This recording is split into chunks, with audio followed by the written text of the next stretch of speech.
আসসালামু আলাইকুম সবাইকে। Welcome to another new video of management second paper. আমরা ম্যানেজমেন্ট সেকেন্ড পেপারের একদম প্রথম চ্যাপ্টারটা প্রিভিয়াস ভিডিওতে শুরু করেছিলাম এবং আমরা জেনেছিলাম ব্যবস্থাপনার ধারণা এবং ব্যবস্থাপনার বৈশিষ্ট্য সম্পর্কে। এই ভিডিওতে যদি আমি একদম ইন শর্টে বলি তাহলে হচ্ছে যে আমরা এই ভিডিওতে জানবো ব্যবস্থাপনার হিস্ট্রি নিয়ে। অর্থাৎ এই যে ব্যবস্থাপনা এত ইম্পর্টেন্ট বলছি বারবার, যে আমি যে প্রতিষ্ঠানের কথাই বলি না কেন, সামাজিক প্রতিষ্ঠান হোক কিংবা ব্যবসায় প্রতিষ্ঠান, স্কুল কলেজ হাসপাতাল, যেই প্রতিষ্ঠানই হোক না কেন, যেখানে ব্যবস্থাপনা এত ইম্পর্টেন্ট, তো সেই ব্যবস্থাপনার হিস্ট্রিটা কি, ব্যবস্থাপনাটা কিভাবে এলো, ব্যবস্থাপনা কালক্রমে কিভাবে এত গুরুত্বপূর্ণ হয়ে উঠলো, কোন কোন সভ্যতা ব্যবস্থাপনার অগ্রগতিতে ভূমিকা রেখেছে, কিংবা কোন কোন মানুষ, কোন কোন বিখ্যাত বিশ্বসেরা মানুষরা হচ্ছে যে ব্যবস্থাপনার অগ্রগতিতে কিভাবে ভূমিকা রেখেছে, এই জিনিসটাও কিন্তু জানা দরকার। এখন যখনই হিস্ট্রি পার্টগুলি আসে তখন আমাদের অনেকের কাছে এই জিনিসটা অনেক কঠিন মনে হয় যে এতগুলা তথ্য, এতগুলি নাম মনে রাখাটা একটু ডিফিকাল্ট।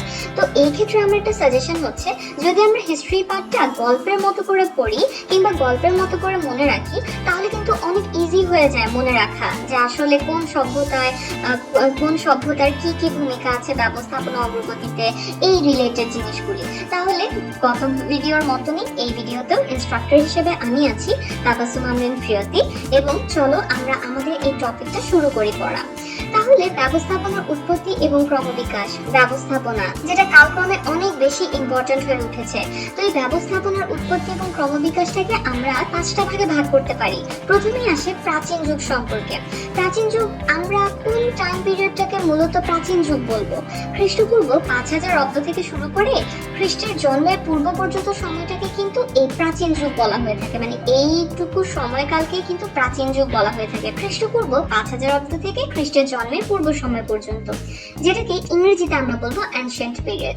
এখন এই যুগে অনেকগুলো সভ্যতা কিন্তু ব্যবস্থাপনার অগ্রগতিতে কিন্তু অনেক বড় বড় ভূমিকা রেখেছে। অর্থাৎ এই সকল বেশ কিছু সভ্যতার কথা আমরা এখনই জানবো যারা ব্যবস্থাপনার অগ্রগতিতে এবং তাদের নিজেদের যে কীর্তিসমূহ আছে সেই সকল ক্ষেত্রে ব্যবস্থাপনার কিন্তু প্রয়োগ ঘটিয়েছিল। তাহলে আমরা প্রথমেই জানবো মিশরীয় সভ্যতার কথা। খ্রিস্টপূর্ব 5000 অব্দ হতে খ্রিস্টপূর্ব 525 অব্দ পর্যন্ত সময়ের, অর্থাৎ এই সময়ের মধ্যে খ্রিস্টপূর্ব 5000 অব্দ হতে খ্রিস্টপূর্ব 525 অব্দ পর্যন্ত এই সময়ের যতগুলো কীর্তি আমরা দেখে থাকি, কীর্তি সমূহ রয়েছে, এগুলো কিন্তু মূলত মিশরীয় সভ্যতার ব্যবস্থাপকীয় ও সাংগঠনিক কৃতিত্বের সাক্ষ্য বহন করে। কিভাবে জানো? আমরা যদি বলি একদম স্পেসিফিক্যালি একটা উদাহরণ যদি দেই, সেটা হচ্ছে মিশরীয় যেই পিরামিডগুলো আছে। আমরা একটু পরে আমি তোমাদেরকে একটা পিরামিডের ছবি দেখাবো। তো মিশরীয় যে পিরামিডগুলো রয়েছে, সেই পিরামিডগুলো দেখলে কিন্তু বোঝা যায় যে মিশরীয় সভ্যতা কিন্তু ব্যবস্থাপনার প্রয়োগ ঘটিয়েছিল। চিন্তা করো, ইভেন আমি তোমাদেরকে যদি একটা ডেটা দেই যে এই যে পিরামিডগুলো রয়েছে মিশরীয় সভ্যতার, তোমরা জানো এই পিরামিডগুলো তৈরি করতে 1 লক্ষ শ্রমিক দীর্ঘ 20 বছর ধরে তারা কাজ করেছিল। তো চিন্তা করো, যদি তাদের মধ্যে যদি এই পিরামিডগুলো তৈরির ক্ষেত্রে ব্যবস্থাপনার কাজগুলো করা না হতো, অর্থাৎ পরিকল্পনা না করা হতো, কাজ ভাগ করে দেওয়া না হতো, তারপর হচ্ছে কর্মী নিয়োগ রিলেটেড কাজগুলো যদি করা না হতো, তাহলে কি এটা পসিবল এই ধরনের পিরামিড তৈরি করা? অবশ্যই না, তাই না? তাহলে মিশরীয় সভ্যতা কিন্তু এভাবে তাদের কীর্তি সমূহের মধ্যে কিন্তু এই ব্যবস্থাপনার প্রয়োগ ঘটিয়েছিল। নেক্সট আরেকটা সভ্যতার সাথে তোমাদেরকে পরিচয় করাই, সেটা হচ্ছে ব্যাবিলনীয় সভ্যতা। ব্যাবিলনীয় সভ্যতার ক্ষেত্রে যদি বলতে চাই, তারাও কিন্তু ব্যবস্থাপনার প্রয়োগ ঘটিয়েছিল। এবং ব্যাবিলনীয় সভ্যতার ক্ষেত্রে এরকম হয়েছিল যে ব্যবস্থাপনা চিন্তাধারার উন্নয়নে কিন্তু বিভিন্ন নিয়ম নীতিও প্রণয়ন করা হয় এবং সেগুলো যাতে বাস্তবায়ন করা হয় সেই দিকেও কিন্তু তারা যথেষ্ট গুরুত্ব দিয়েছিল। এটা হচ্ছে ব্যাবিলনীয় সভ্যতা। এবং ব্যাবিলনীয় সভ্যতার ক্ষেত্রে তোমাদেরকে আরেকটা ইনফরমেশন যদি দেই, যে সেই সময় অর্থাৎ ব্যাবিলনীয় সভ্যতায় রাজা হাম্মুরাবি কিন্তু রাজ্য পরিচালনার জন্য আইন চালু করেছিলেন এবং এই আইনটা কিন্তু দ্য কোড অফ হাম্মুরাবি নামে পরিচিত। তাহলে এভাবে কিন্তু ব্যাবিলনীয় সভ্যতার ক্ষেত্রেও কিন্তু দেখা যায় ব্যাবিলনীয় সভ্যতাও প্রাচীন যুগে ব্যবস্থাপনার প্রয়োগ ঘটানো এমন একটা সভ্যতা বলে প্রমাণিত। কিন্তু নেক্সট আমরা যে সভ্যতার কথা জানবো প্রাচীন যুগে যারা ভূমিকা রেখেছিল, তো সেটা হচ্ছে হিব্রু সভ্যতা। তো হিব্রু সভ্যতায় হযরত মুসা আলাইহিস সালামের ভূমিকা ব্যবস্থাপনা শাস্ত্রের উন্নয়নে কিন্তু অবদান রেখেছিল। সেই সময় কি হয়েছিল জানো? আইন প্রণয়ন করা, সরকার পরিচালনা করা এবং মানব সম্পর্ক কিভাবে উন্নত করা যায়, তো সেই উন্নয়নের বিষয়েও কিন্তু ব্যবস্থাপক হিসেবে হযরত মুসা আলাইহিস সালামের যথেষ্ট অবদান ছিল। নেক্সট আরেকটা সভ্যতা সম্পর্কে আমরা জানবো, সেটা হচ্ছে চৈনিক সভ্যতা। তো চৈনিক সভ্যতায় কিভাবে ব্যবস্থাপনার ক্রমবিকাশ বা ব্যবস্থাপনার প্রয়োগ ঘটেছিল? সেই সময় যেটা হয়েছিল যে চৈনিক সভ্যতায় ব্যবস্থাপনার চিন্তাধারার উন্নতিতে যার অনেক অবদান ছিল তিনি হচ্ছেন লাওজু। আমরা যখন কোনো একটা ম্যাথ করি তো তখন ম্যাথ করার কিন্তু কিছু টেকনিক্স থাকে, তাই না? বা পড়াশোনার ক্ষেত্রেও কিন্তু কিছু টেকনিক থাকে যার মাধ্যমে আমরা খুব ভালোভাবে পড়াশোনা করতে পারি। তেমনি কাজ করার যে পদ্ধতি সেটার উন্নয়ন কিভাবে করা যায়, তো সেই উন্নয়নের বিভিন্ন ধরনের উপায় বা টেকনিক কিন্তু লাওজু তিনি নির্দেশ করেছিলেন। এবং তার ধারণা ছিল যে ন্যায়পরায়ণতা এবং মানবতাবোধ এই দুটো অভ্যাস করার মাধ্যমে কিন্তু যথেষ্ট উন্নত চিন্তাধারা যেমন গড়ে ওঠে, সেই সাথে একটা ওয়ার্ক এনভায়রনমেন্টও কিন্তু ভালোভাবে গড়ে তোলা যায়। অর্থাৎ কোনো একটা প্রতিষ্ঠানে ধরো কাজ করা তেমন পরিবেশই নেই, শ্রমিকরা কাজই করতে পারছে না, বা হচ্ছে কর্মচারীরা যারা আছেন তারা কাজই করতে পারছে না, তারা সেই কাজ করার পরিবেশই পাচ্ছে না, তাহলে কি এটা আলটিমেটলি প্রতিষ্ঠানের লক্ষ্য অর্জনে সাহায্য করবে? অবশ্যই না। তো লাওজু তার অবদান কিন্তু এভাবে ছিল, যেটা কিন্তু ব্যবস্থাপনার উন্নয়নে ভূমিকা রেখেছিল। এবং হ্যাঁ, তো যেহেতু চৈনিক সভ্যতার কথা আমরা পড়ছি, তো এই প্রাচীন চীনের প্রশাসনেও কিন্তু দেখা যায় যে বিশেষজ্ঞ কর্মীর পরামর্শ ব্যবহার করা হবে, এটারও কিন্তু ব্যাপক প্রচলন সেই সময় লক্ষ্য করা গিয়েছিল। নেক্সট যে সভ্যতার কথা পড়বো প্রাচীন যুগের, সেটা হচ্ছে গ্রিক সভ্যতা। গ্রিক সভ্যতার ক্ষেত্রে কি হয়েছিল? গ্রিক সভ্যতারও কিন্তু যথেষ্ট অবদান রয়েছে এই ব্যবস্থাপনার চিন্তাধারার উন্নয়নে বা বিকাশে, যাই বলি না কেন। তো কি উন্নতি হয়েছিল?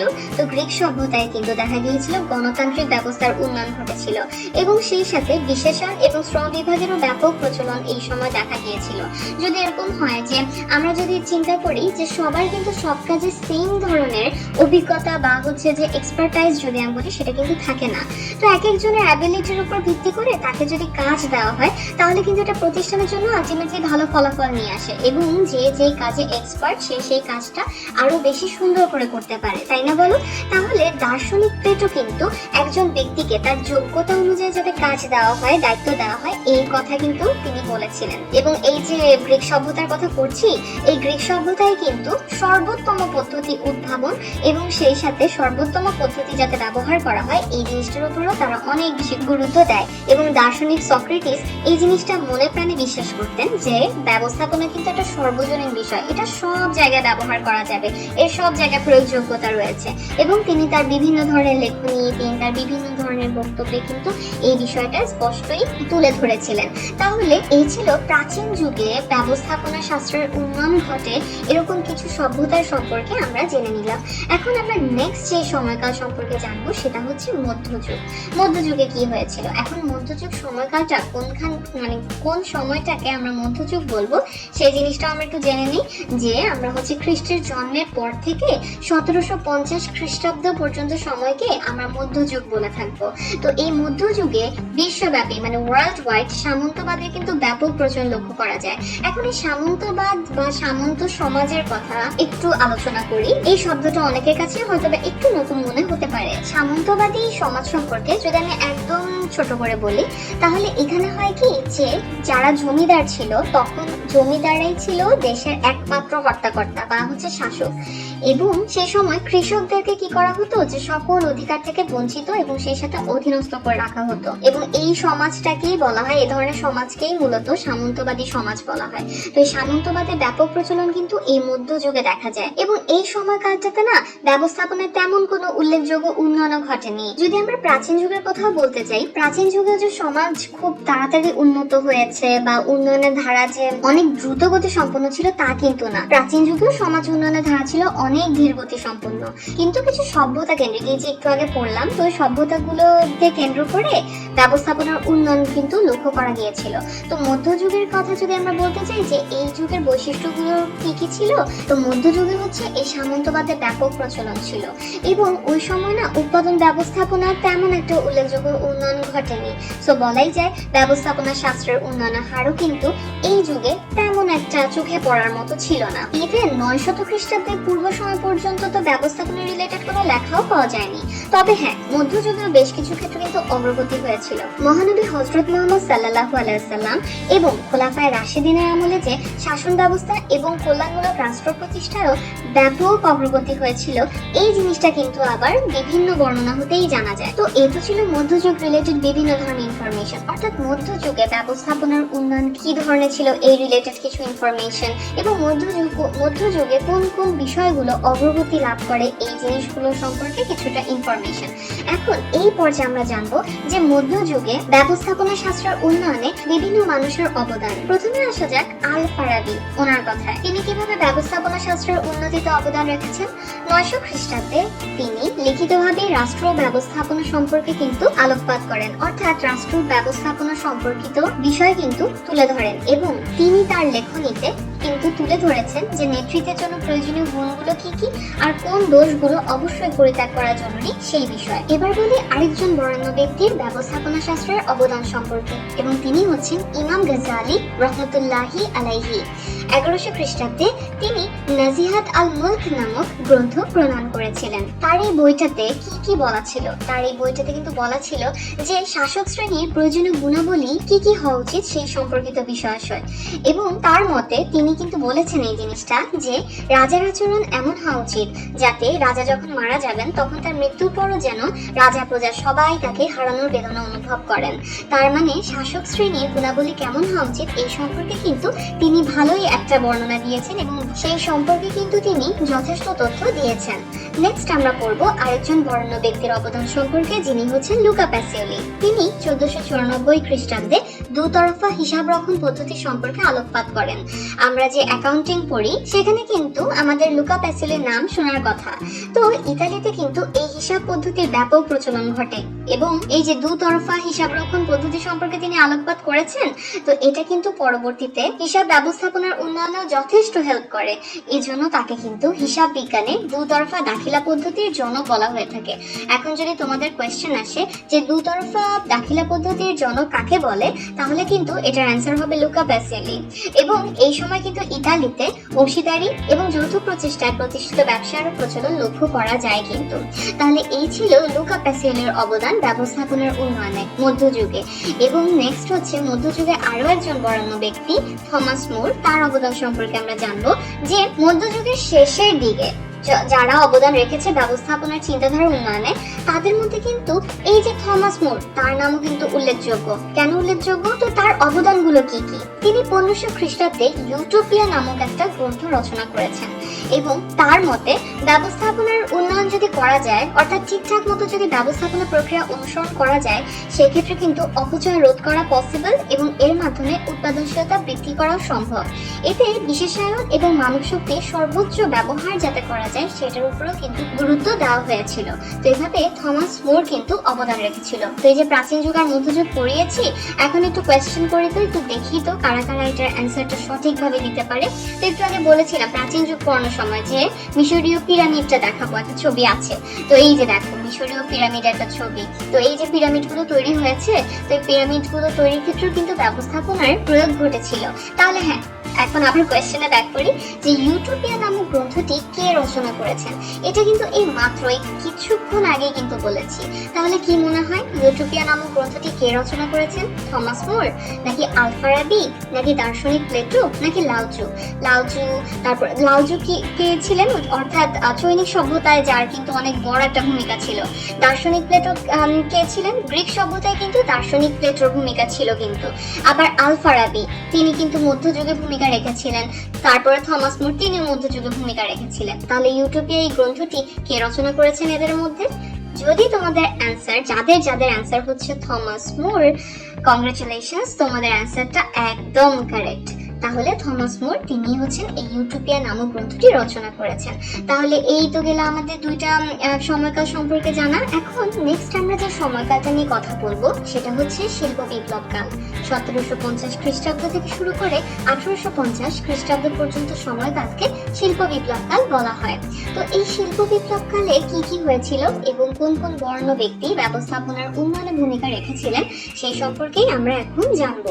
তাহলে আমরা যখন মধ্যযুগের কথা পড়েছি বলেছিলাম তখন মনে করে দেখো যে ওই সময় কিন্তু উৎপাদন ব্যবস্থাপনায় তেমন একটা উল্লেখযোগ্য উন্নয়ন ঘটেনি, কিন্তু শিল্প বিপ্লব কালের ক্ষেত্রে কিন্তু এই ক্ষেত্রে একটু ব্যতিক্রম। সেখানে কিন্তু উৎপাদন ব্যবস্থায় ব্যাপক পরিবর্তন ঘটেছিল এবং এর ফলে এই পরিবর্তনের সাথে তাল মিলিয়েই কিন্তু ব্যবস্থাপনা শাস্ত্র যথেষ্ট উন্নতি ঘটে। তাহলে এখন আমরা জানবো যে কোন কোন বরেণ্য ব্যক্তি শিল্প বিপ্লব কালে ব্যবস্থাপনার উন্নয়নে ভূমিকা রেখেছিলেন এবং কিভাবে তারা ভূমিকা রেখেছিলেন সে সম্পর্কে আমরা জানবো। প্রথমে আসি জেমস স্টিওয়ার্টের কথায়। 1767 সালে তিনি রাজনৈতিক এবং অর্থনৈতিক বিষয়ে একটি গ্রন্থ প্রকাশ করেন। সেই গ্রন্থটিতে কোন কোন বিষয় সম্পর্কে বলা হয়েছিল? বইটিতে থিওরি প্রদান করা হয়েছিল ক্ষমতার উৎস সম্পর্কে এবং শিল্পে উৎপাদনের ক্ষেত্রে অবশ্যই যন্ত্র যে দরকার, মানে যন্ত্রপাতি যে প্রয়োজন আছে, তো সেই যন্ত্র প্রবর্তনের পক্ষে কিন্তু তিনি জোরালো বক্তব্য তুলে ধরেন তার এই গ্রন্থে। নেক্সট হচ্ছে অ্যাডাম স্মিথ, যাকে অর্থনীতি শাস্ত্রের জনক বলা হয়, তার অবদান সম্পর্কে জানবো। তার একটি গ্রন্থ যার নাম হচ্ছে ওয়েলথ অফ নেশন, সেটি প্রকাশিত হয় 1772 সালে এবং এই গ্রন্থটিতে কিন্তু তিনি উৎপাদন বৃদ্ধির জন্য যে শ্রম বিভাগের দরকার আছে, তো এই জিনিসটার উপর কিন্তু তিনি গুরুত্ব দেন এবং এই গ্রন্থে কিন্তু সেই সাথে বলা হয় ব্যবস্থাপনা রিলেটেড বিভিন্ন সমস্যা এবং এই সমস্যাগুলো সম্পর্কে যে ধারণা সেটাও কিন্তু তুলে ধরেন তার এই গ্রন্থটিতে। নেক্সট হচ্ছে জেমস ওয়াট এবং ম্যাথু বোল্টনের অবদান সম্পর্কে জানবো। এই জেমস ওয়াট এবং ম্যাথু বোল্টন তারা কি অবদান রেখেছিল? জেমস ওয়াটকে কিন্তু বলা হয় পাসপেন ইঞ্জিনের আবিষ্কারক এবং এই যে জেমস ওয়াট এবং ম্যাথু বোল্টন তারা উভয় মিলে কিন্তু স্টিম ইঞ্জিন তৈরির জন্য বোল্টন ওয়াট অ্যান্ড সন্স নামক প্রতিষ্ঠান গঠন করেছিলেন। এখন তারা ব্যবস্থাপনার উন্নয়নে আর কি কি ভূমিকা রেখেছিলেন? 1800 খ্রিস্টাব্দে এই যে তারা বোল্টন ওয়াট অ্যান্ড সন্স নামক প্রতিষ্ঠান গঠন করেছিলেন, তো এর সহযোগী সোহো ইঞ্জিনিয়ারিং ফাউন্ড্রিতেও কিন্তু ব্যবস্থাপনার ক্ষেত্রে একদম সর্বপ্রথম বৈজ্ঞানিক চিন্তা ভাবনার প্রয়োগ করা হয় এবং সেই সাথে যন্ত্রপাতি বিন্যাস কেমন হবে এবং সেই সাথে দ্রব্য কিভাবে ভালো কোয়ালিটির হবে, দ্রব্যের মান উন্নয়নের বিষয়ে কিন্তু প্রয়োজনীয় গবেষণা এবং সেই সাথে কার্যব্যবস্থাও কিন্তু গ্রহণ করা হয় এর সহযোগী সোহো ইঞ্জিনিয়ারিং ফাউন্ড্রিতে। নেক্সট আমরা যার কথা বলবো তিনি হচ্ছেন রবার্ট ওয়েন। তিনি হচ্ছেন 1800 থেকে 1828 সাল পর্যন্ত স্কটল্যান্ডের অনেক বস্ত্র শিল্পে কিন্তু তিনি ম্যানেজার হিসেবেও দায়িত্ব পালন করেছিলেন এবং শ্রমিক কর্মী ব্যবস্থাপনার ক্ষেত্রে তার যেহেতু অনেক বড় একটা গৌরবোজ্জ্বল ভূমিকা রয়েছে, এই জন্য তাকে আধুনিক শ্রমিক কর্মী ব্যবস্থাপনার জনক নামে বলা হয়। তো এই ক্ষেত্রে কিন্তু কোয়েশ্চেন আসতেই পারে যে আধুনিক শ্রমিক কর্মী ব্যবস্থাপনার জনককে? উত্তরটা কিন্তু হবে রবার্ট ওয়েন এবং তিনি কিন্তু পরীক্ষার মাধ্যমে জিনিসটা প্রুফ করেন যে অন্যান্য সম্পদে ইনভেস্ট করার জায়গায় যদি আমি মানব সম্পদে ইনভেস্ট করি তাহলে কিন্তু এতে আমার প্রতিষ্ঠানের লাভ বেশি হবে এবং এই কথাটা কিন্তু আসলেও ভুল নয়। যেমন আমি একটা কথা বলেছিলাম যে যদি আমার প্রতিষ্ঠানে অনেক উন্নত প্রযুক্তির যন্ত্রপাতি থেকে থাকে কিন্তু আমার যদি সেই যন্ত্রপাতিগুলো পরিচালনা করার জন্য লোকবলই না থাকে তাহলে আলটিমেটলি কিন্তু আমার সেই সম্পদ কাজে লাগে না। সো মানব সম্পদ কিন্তু কোনো একটা প্রতিষ্ঠানের জন্য অনেক বেশি ইম্পর্টেন্ট। নেক্সট আমরা যার অবদানের কথা জানবো তিনি হচ্ছেন চার্লস ব্যাবেজ। তিনি ছিলেন ক্যামব্রিজ বিশ্ববিদ্যালয়ের গণিত শাস্ত্র অধ্যাপক এবং যেহেতু তিনি গণিত শাস্ত্র অধ্যাপক তিনি হচ্ছে ব্যবস্থাপনা ক্ষেত্রে গণিত শাস্ত্র প্রয়োগে অনেক বড় ধরনের ভূমিকা কিন্তু রেখেছেন এবং তিনি কিন্তু কম্পিউটারও আবিষ্কার করেছেন। এটা কিন্তু তার একটা অনেক বড় অ্যাচিভমেন্ট এবং তিনি তার বইয়ে সর্বপ্রথম এই জিনিসটা প্রুফ করেন যে একটা সফল ব্যবসায় কিন্তু ব্যবস্থাপনা সবচেয়ে বেশি ইম্পর্টেন্ট একটা উপাদান এবং তাকে কিন্তু কম্পিউটারের জনক বলা হয়। তো এটা হলো শিল্প বিপ্লব কাল সম্পর্কিত তথ্য। এখন এই পর্যায়ে আমরা জানবো হচ্ছে শিল্প বিপ্লব পরবর্তী যুগ সম্পর্কে। তাহলে শিল্প বিপ্লব পরবর্তী যুগ 1850 খ্রিস্টাব্দ থেকে 1950 খ্রিস্টাব্দ পর্যন্ত সময়কালকে বলা হয় শিল্প বিপ্লব পরবর্তী যুগ। এই সময় কিন্তু ব্যবস্থাপনা শাস্ত্রের উন্নয়ন ঘটে এবং ব্যবস্থাপনা শাস্ত্রের উন্নয়নের পিছনে বেশ কিছু মনীষীদের অবদান কিন্তু এখানে উল্লেখযোগ্য, যেমন এফ.ডব্লিউ. টেইলর, হেনরি ফেওল, সেই সাথে অলিভার শেলটন প্রমুখ ব্যক্তির কিন্তু উল্লেখযোগ্য অবদান রয়েছে ব্যবস্থাপনার উন্নয়নে এই সময়টাতে। তো এই সময়ে যে সকল মনীষীরা গুরুত্বপূর্ণ ভূমিকা রেখেছিলেন তাদের সম্পর্কে, অর্থাৎ তাদের মধ্য হতে দুজন সম্পর্কে আমরা এই সেকশনে জানবো। তো প্রথমে আমরা জানবো এফ.ডব্লিউ. টেইলর সম্পর্কে। এফ.ডব্লিউ. টেইলর তিনি মার্কিন যুক্তরাষ্ট্রের এক নিম্ন মধ্যবিত্ত পরিবারে জন্ম নিয়েছিলেন এবং তাকে কিন্তু বৈজ্ঞানিক ব্যবস্থাপনার জনক বলা হয়। তিনি তার দীর্ঘ কর্মজীবনে সাধারণ শিক্ষানবিশ শ্রমিক থেকে বড় কারখানার একদম উপরের লেভেল অর্থাৎ শীর্ষ পদ কিন্তু তিনি দখল করেছিলেন। তো সেই সময় যে জিনিসটা হয় যে মার্কিন যুক্তরাষ্ট্রে শ্রমিক ঘাটতি দেখা যায়। তো যারা এক্সিস্টিং শ্রমিক আছে তারা যাতে বেশি বেশি উৎপাদন করতে পারে সেই জিনিসটাও কিন্তু অনেক বেশি দরকার হয়ে পড়ে। তো শ্রম উৎপাদনশীলতা বৃদ্ধি এবং জনশক্তির পূর্ণ ব্যবহারের জন্যই কিন্তু তিনি বহু পরীক্ষা নিরীক্ষা করেন এবং বহু পরীক্ষা নিরীক্ষার মাধ্যমে তিনি বৈজ্ঞানিক ব্যবস্থাপনার কিন্তু উদ্ভাবন করেন এবং এর ফলে কিন্তু ব্যবস্থাপনার ব্যাপক উন্নতি সাধন হয়। নেক্সট যার সম্পর্কে আমরা জানবো তিনি হচ্ছেন হেনরি ফিওল। তিনি তুরস্কে জন্মগ্রহণ করেছিলেন এবং তিনি ছিলেন ফ্রান্সের অধিবাসী। তো তিনি কিন্তু তার যে কর্মজীবন সেই কর্মজীবনে একজন খনি প্রকৌশলী হিসেবে বিভিন্ন পদে তিনি কর্মরত ছিলেন। এখন তিনি মনে করতেন যে ব্যবস্থাপনা তত্ত্বের প্রয়োগ যে শুধুমাত্র কারবারি প্রতিষ্ঠানেই আছে তা কিন্তু না, সকল ধরনের সংগঠনে কিন্তু ব্যবস্থাপনা প্রয়োগ করা যায় এবং ব্যবস্থাপনা শিক্ষাটা কিন্তু অনেক অনেক বেশি গুরুত্বপূর্ণ। তো তিনি কিন্তু আনুষ্ঠানিকভাবে বা অফিসিয়ালি যদি আমি বলি তিনি কিন্তু প্রথম ব্যবস্থাপনার রীতিনীতি তাত্ত্বিক বিশ্লেষণ কিন্তু করেছিলেন এবং সেই সাথে আমরা সেকেন্ড চ্যাপ্টারে ব্যবস্থাপনা 14টা মূলনীতি পড়ব যা কিন্তু এখনো অনেক বেশি কার্যকর। কোন একটা প্রতিষ্ঠানের লক্ষ্য অর্জনের ক্ষেত্রে এই ব্যবস্থাপনা 14টা নীতি কিন্তু মেনে চলা খুবই খুবই ইম্পর্টেন্ট এবং এই ব্যবস্থাপনা 14টা মূলনীতিও কিন্তু তিনি হেনরি ফিওলি কিন্তু প্রবর্তন করেছিলেন এবং তিনি কার্য বিভাগীয়করণের বিভিন্ন দিক নিয়ে আলোচনা করেছিলেন এবং তার মূলনীতিগুলো কিন্তু ব্যাপক জনপ্রিয়তা লাভ করেছিল এবং তার এই অসামান্য অবদানগুলোর কারণেই তাকে ব্যবস্থাপনা তত্ত্বীয় ধারার অগ্রদূত এবং আধুনিক ব্যবস্থাপনার জনক বলা হয়ে থাকে। আর লাস্ট আমরা যে সময়কাল সম্পর্কে জানবো সেটা হচ্ছে